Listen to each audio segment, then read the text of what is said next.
اسرائیلی military intelligence کے سابق سربراہ موشے یالون نے بعد میں بتایا کہ دراصل اس وقت اسرائیل کو انڈین را نے پاکستان اور امریکہ کے گٹھ جوڑ پر اپنی ایک رپورٹ بھیجی تھی۔ انڈیا کی اس رپورٹ میں امریکہ سے چرائے ہوئے کچھ خفیہ کاغذات بھی شامل تھے اور امریکہ کے ان کاغذات میں لکھا ہوا تھا کہ ان کے اندازے کے مطابق پاکستان 2 سے 3 سال کے اندر اب نیوکلیئر بام بنا سکتا ہے۔ یالون نے یہ بھی بتایا کہ انڈین را کے پاس اس وقت تک اس بات کے ثبوت بھی تھے کہ پاکستان راسکو کے پہاڑوں میں سرنگیں بھی کھود چکا ہے۔ یالون نے اس بات کا بھی انکشاف کیا کہ انڈیا تو خود بھی 1981 میں پاکستان پر حملے کی تیاریاں کر رہا تھا، مگر شاید ہمت نہیں ہوئی۔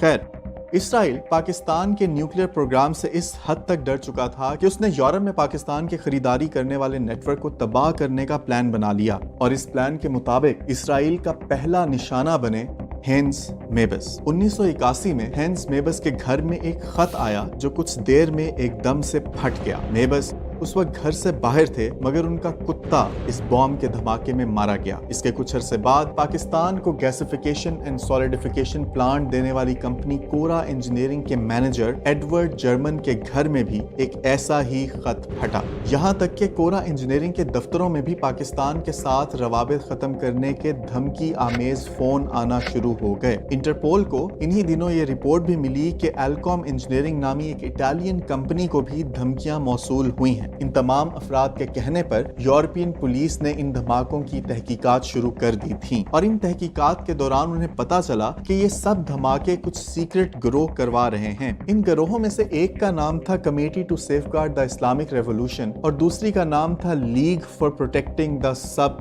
کانٹیننٹ۔ خیر، یورپ میں ایسے دھماکے متواتر ہوتے جا رہے تھے۔ 18 مئی 1981 کو جرمنی کے ایک قصبے مارکٹاف میں ایک کمپنی کے دفتر کے سامنے بھی بام پھٹا۔ یہ کمپنی بھی 1976 سے پاکستان کو پارٹ سپلائی کرنے کا کام کرتی رہی تھی۔ اسی سال نومبر میں CES الیکٹرانک کے البرٹس میگیول کو بھی خط میں ایک بام موصول ہوا۔ ان دھماکوں اور دھمکیوں کی وجہ سے اب جرمن پولیس ان سب لیٹر بامز کی تفتیش میں مگن تھی، اور انہیں اپنی تفتیش کے بعد پتا چلا کہ ان سب دھماکوں کے پیچھے سیکرٹ تنظیموں کے نام پر دراصل اسرائیلی خفیہ ایجنسی موساد کا ہاتھ ہے۔